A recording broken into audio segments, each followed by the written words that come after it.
Dicen que las palabras son como semillas, invisibles al principio, pero capaces de romper la tierra y cambiar el paisaje para siempre. Sin embargo, hay semillas que nacen en suelo fértil y otras que germinan en medio de la tormenta, donde cada gota es amenaza y esperanza al mismo tiempo.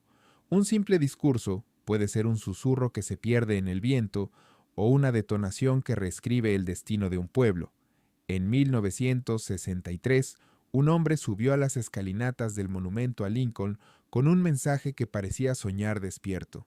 Sus palabras se vistieron de esperanza, pero caminaban sobre un suelo fracturado por odio, miedo y siglos de injusticia. Hoy vamos a viajar hasta ese instante y descubrir cómo un simple discurso cambió el destino de una nación.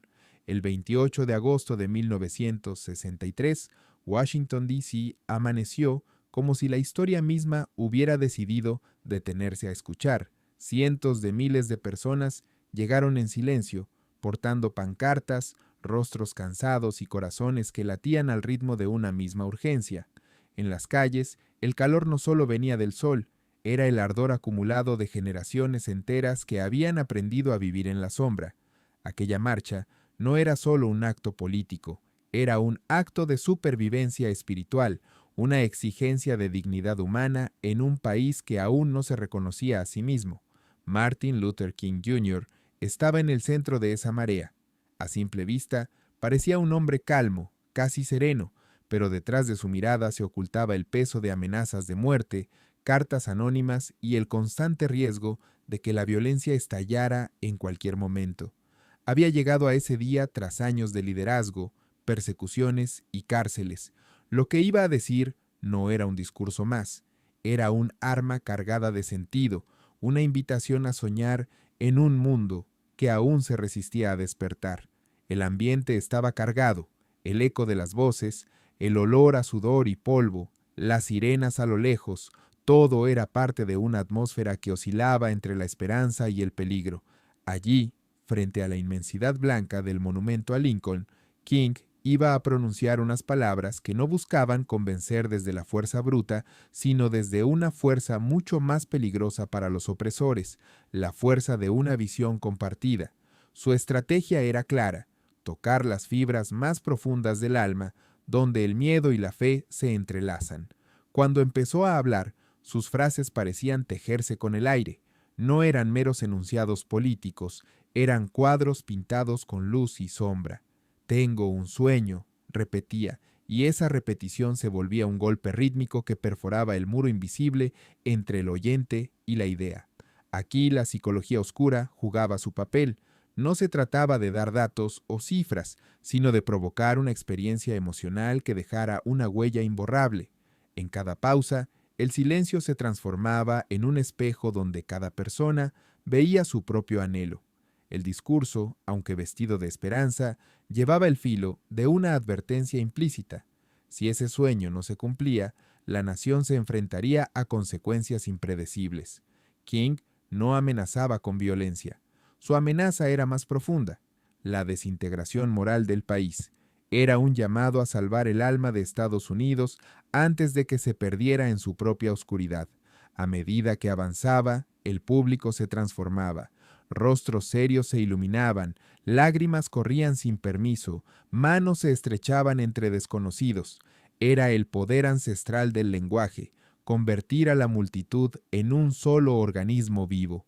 En ese instante, Martin Luther King Jr. no solo hablaba, estaba esculpiendo una visión en la memoria colectiva de la humanidad. La magia peligrosa de aquel momento residía en que King no estaba ofreciendo un plan concreto, sino una imagen emocional imposible de ignorar. Comprendía que las ideas puras rara vez mueven montañas, son las imágenes las que incendian corazones, y él había elegido las más potentes: colinas de Georgia, hijos e hijas tomados de la mano, justicia fluyendo como aguas imparables. Era poesía con la precisión de un bisturí. Sin embargo, tras el brillo del discurso, la sombra acechaba. Muchos en el gobierno temían que esas palabras enardecieran a la población más allá de lo que el orden social podía tolerar. Para los defensores de la segregación, I Have a Dream era una llamada a la rebelión, aunque King insistiera en la no violencia. Aquí la psicología oscura se manifestaba en su máxima expresión. La misma herramienta que podía inspirar unión también podía ser vista como un detonante. Esa ambivalencia es parte de la naturaleza humana. Un mensaje puede sanar o destruir, dependiendo del oído que lo recibe. King lo sabía y lo aceptaba. Tal vez por eso, en medio de su tono inspirador, dejó frases que resonaban como un presagio, que la insatisfacción no se detendría hasta que la justicia corra como agua. No era una amenaza directa, pero el subtexto estaba ahí. Si la nación no cambiaba, la historia lo haría por ella, con un costo que nadie podría controlar. Con el paso de las décadas, aquel discurso se convirtió en un monumento invisible. Cambió leyes, inspiró movimientos y sigue siendo una brújula moral, pero también dejó una lección inquietante. Las palabras son criaturas vivas y una vez liberadas ya no pertenecen a quien las pronuncia. Pueden ser invocadas para el bien o distorsionadas para fines que el orador jamás imaginó. Hoy, si cerramos los ojos y escuchamos esa voz, podemos sentir todavía el eco de 1963. La esperanza y el miedo siguen danzando en cada sílaba como si nos recordaran que el sueño aún no se ha cumplido del todo. La grandeza de ese momento radica en que no es solo historia, es una advertencia velada sobre lo frágil que es el alma de una nación, porque en el fondo las multitudes no siguen discursos, siguen emociones, y cuando un líder logra encender esa chispa, puede iluminar el camino o prender fuego a todo lo que toca. Martin Luther King Jr. eligió la luz, pero nunca olvidó que la oscuridad estaba observando, paciente, desde el otro lado. El I Have a Dream no fue solo una pieza de oratoria brillante, fue un acto de guerra contra la injusticia, ejecutado con la suavidad de un sueño y la firmeza de una verdad incontestable. Sus palabras atravesaron muros invisibles y se incrustaron en la conciencia de un país dividido. En ellas había esperanza, pero también una advertencia silenciosa. No hay paz verdadera sin justicia real. Ese día, Martin Luther King Jr.